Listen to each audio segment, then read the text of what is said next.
Baik, perkenalkan kami dari kelompok 8 yang beranggotakan 2 orang, yakni saudari Siti Nur Asia dan saya sendiri Taufik Hidayat. Nah, di sini kami akan membahas tentang pembuatan media pembelajaran. Nah, yang pertama, pengertian media grafis. Media grafis adalah media visual yang menyajikan fakta, ide, atau gagasan melalui penyajian kata-kata, angka-angka, dan simbol atau gambar. Grafis biasanya digunakan untuk menarik perhatian, memperjelas sajian ide, dan mengilustrasikan fakta-fakta sehingga menarik dan diingat orang. Webster mendefinisikan sebagai seni atau ilmu menggambar, terutama penggambaran mekanik. Dalam pengertian media visual, istilah grafis adalah materi yang mempunyai arti luas, bukan hanya sekedar menggambar. Dan bahasa Yunani, grafis mengandung pengertian melukis atau menggambar garis-garis. Sebagai kata sifat, grafis diartikan sebagai penjelasan yang hidup, uraian yang kuat, atau penyajian yang efektif. Nah, selanjutnya macam-macam media grafis. Nah, yang termasuk media grafis antara lain, yang pertama grafik, yaitu penyajian dan berangkat melalui perpaduan antara angka, garis, dan simbol. Yang kedua diagram, yaitu gambaran yang sederhana yang dirancang untuk memperlihatkan hubungan timbal balik yang biasa disajikan melalui garis-garis simbol. Kemudian yang ketiga bagan, yaitu perpaduan sajian kata-kata, garis, dan simbol yang merupakan ringkasan suatu proses perkembangan atau hubungan-hubungan penting.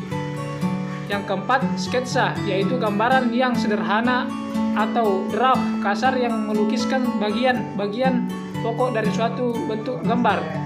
Kelima, poster, yaitu sajian kombinasi visual yang jelas, menyolok dan menarik dengan maksud untuk menarik perhatian orang yang lewat. Dan yang keenam, komik, yaitu bentuk kartun yang mengungkapkan karakter dan menerapkan suatu cerita dalam urutan yang erat hubungannya dengan gambar dan dirancang untuk memberikan hiburan kepada para pembaca. Yang ketujuh, media foto, yaitu gambar dan diam. Artinya, sajian visual dalam foto tidak bergerak.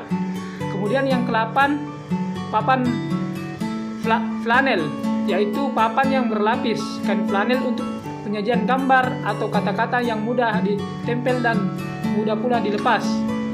Dan yang ke-9, bulletin board, yaitu papan biasa tanpa dilapisi kain flanel, gambar-gambar atau tulisan-tulisan biasa langsung ditempelkan dengan menggunakan lem atau alat penempel lainnya.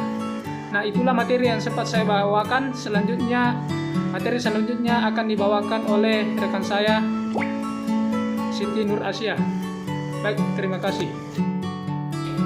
Assalamualaikum warahmatullahi wabarakatuh. Saya sebagai pemateri kedua akan memaparkan materi tentang kelebihan dan kekurangan media grafis.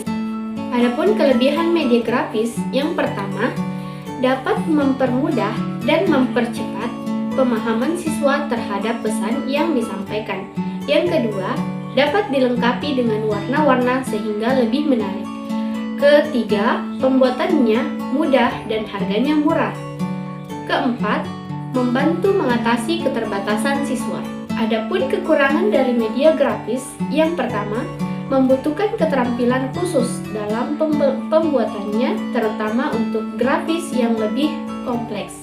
Yang kedua, penyajian pesan hanya berupa unsur-unsur visual. Selanjutnya, langkah-langkah membuat media grafis.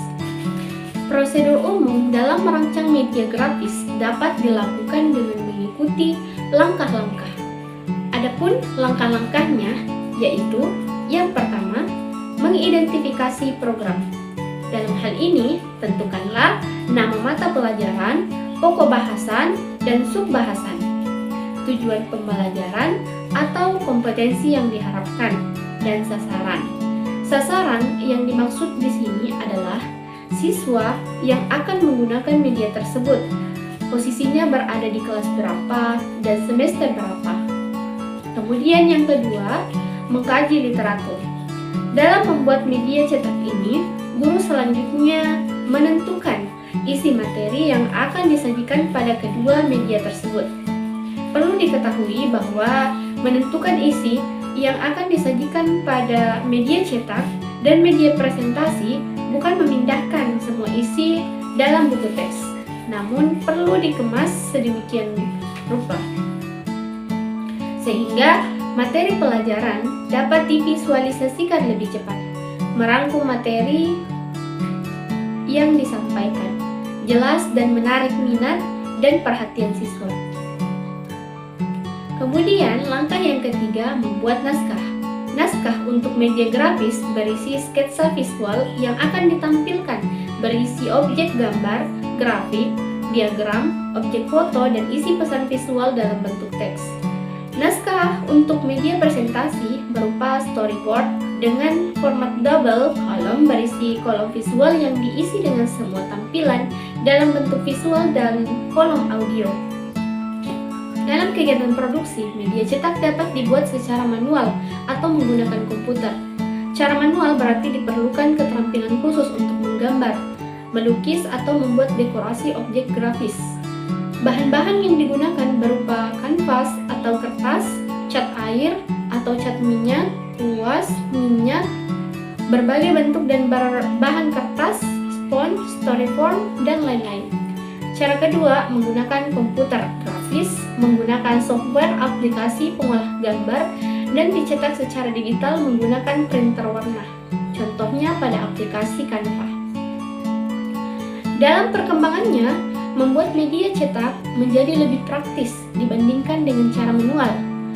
Membuat media grafis dengan manual menuntut keterampilan dan keahlian khusus, yaitu menggambar dan melukis. Dan kita sadari bahwa kemampuan ini tidak semua guru memilikinya. Kemudahan dalam membuat media grafis sekarang ini karena dibantu dengan menggunakan komputer. Selanjutnya, contoh pembuatan media di aplikasi Canva. Yang pertama, kita harus mendownload aplikasi Canva melalui Play Store untuk pengguna handphone atau membuka Canva melalui website resmi Canva untuk pengguna laptop. Kemudian, yang kedua, membuat akun Canva. Pembuatan akun dapat dilakukan menggunakan akun Facebook, Google, atau Gmail. Ketiga, membuat desain melalui Canva. Pembuatan desain disesuaikan dengan kebutuhan.